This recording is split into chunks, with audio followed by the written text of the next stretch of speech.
প্রিয় ভিউয়ার্স, আসসালামু আলাইকুম। আজকে দেখতে পাচ্ছেন আপনাদের সামনে একটা পেঁপে নিছি।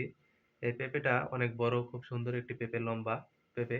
এটা আমি অ্যা জাত করার জন্য এটার বীজগুলো আমি রাখবো এবং কিভাবে রাখলে স্ত্রী পেঁপে হবে সেটা আপনাদেরকে আমি দেখাবো। আপনারা একটু দেখুন। ১ম এ আমার এই দিক থেকে পেঁপের ১/৩ কেটে নিতে হবে।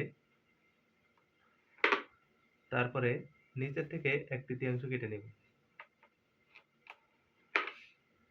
এই যে মাঝ বরাবরের যেই বিচিগুলো দেখতে পাচ্ছেন, এই বিচিটা হচ্ছে পুরোপুরি পরিপক্ক, পুরোপুরি পেকেছে। দেখেন এগুলোর তুলনায় এটা আহ, কালো এবং পুষ্ট বিচি। এই বিচিটা স্ত্রীফুল ১০০-৯০% স্ত্রীফুল হয়। এই জন্য আমরা মিডিল থেকে বিচিগুলো নিয়ে নিব, একটা ঝাঁকাতে নিয়ে নিব।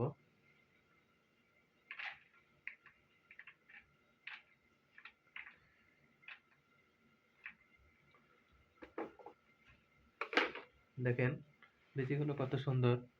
এই বিচিগুলো থেকে এখন আমরা যেগুলো কালো কালো বিচি বেশি, এগুলো আমরা বাছাই করে নেব এবং রোদে শুকা দিয়ে ২ দিন আমরা ভালো করে শুকাবো। শুকানোর পরে তারপরে আমরা এই বিচিগুলো কয়েকদিন পরে আমরা টবে দিব। ইনশাল্লাহ আশা করা যায় ১০০ বিচির মধ্যে ৯০টা স্ত্রী ফুল হবে।